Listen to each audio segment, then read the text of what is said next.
देखिए, जब नॉमिनेशन होगा तो आपको खुद पता लग जाएगा जी। अरे तुम रोल करो। नॉमिनेशन होगा तो आपको पता लग जाएगा। कौन है यार? और हो सकता है नॉमिनेशन से पहले ही आपकी जानकारी होगी। कन्नौज के लोगों का मानना है कि आपको चुनाव लड़ना चाहिए। सवाल कन्नौज का ऐतिहासिक जीत का है।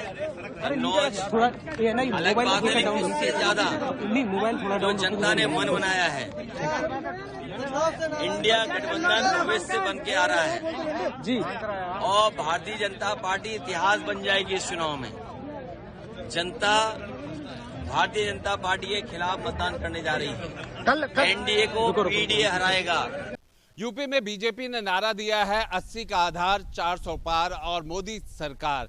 इस जीत को लेकर के 80 सीटों की जीत पे बीजेपी पूरा फोकस कर रही है। खास तौर पर वो सीटें जो पिछली बार वो हार गई थी, या फिर ऐसी सीटें जिन्हें विपक्ष के तौर पर गढ़ के रूप में लिया जाता है। अमेठी उनमें से एक है। कन्नौज की बात करें, आजमगढ़ की बात करें, ये कभी समाजवादी पार्टी के गढ़ माना जाता था, लेकिन अब वो भारतीय जनता पार्टी के सांसद हैं। ऐसे में कन्नौज की चर्चा चल रही है, जहां पर सुब्रत पाठक बीजेपी के प्रत्याशी हैं और समाजवादी पार्टी से कुछ दिन पहले ही तेज प्रताप यादव को प्रत्याशी बनाया गया है। सवाल यही है कि कन्नौज में आखिर कैसे लड़ा जाएगा। समाजवादी पार्टी ऐन वक्त पर पिछले कुछ समय से कई सीटों पर उन्होंने ऐसा किया कि प्रत्याशी बदले।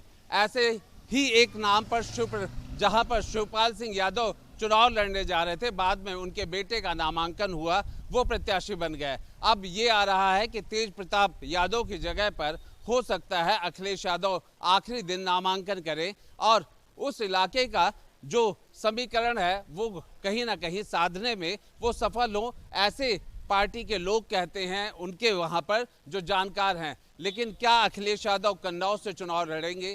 क्या अखिलेश यादव जिस तरीके से वहां समीकरण है ऐसे में वो चुनाव लड़ना पसंद करेंगे, या फिर इंडी अलायंस की तरह पे जिस तरह वो चुनाव को लड़वा रहे हैं, कहीं ऐसा तो नहीं है कि वो कन्नौज से सीट ना लड़ें, क्योंकि चुनाव में वो वहां फंस सकते हैं, उन्हें अपनी रैलियों के लिए वक्त देना पड़ेगा और ऐसे में बाकी सीटों पर उनके जाने के लिए मुश्किलें होंगी। लेकिन क्या होगा देखना होगा। कहीं ना कहीं टिकटों को देने में और उसके बाद पर्चा भरने में सब जगह रणनीति दिख रही है, चाहे वो सत्ता पक्ष की हो चाहे विपक्ष की। तो कन्नौज में आखिर पर्चा कौन भरेगा, इस सस्पेंस को भी देखना पड़ेगा। वीडियो जर्नलिस्ट सैफुल हसन के साथ आलोक पांडे, न्यूज स्टेट। देखिए, जब नॉमिनेशन होगा तो आपको खुद पता लग जाएगा। जी। अरे तुम रोल करो। नॉमिनेशन होगा तो आपको पता लग जाएगा। कौन है यार? और हो सकता है नॉमिनेशन से पहले ही आपकी जानकारी होगी। कन्नौज के लोगों का मानना है कि आपको चुनाव लड़ना चाहिए। सवाल कन्नौज का ऐतिहासिक जीत का है। कन्नौज थोड़ा ये नहीं, अलग मोबाइल बात है, लेकिन उससे ज्यादा नहीं, मोबाइल थोड़ा जो जनता ने मन बनाया है, इंडिया गठबंधन भविष्य बन के आ रहा है जी। और भारतीय जनता पार्टी इतिहास बन जाएगी इस चुनाव में।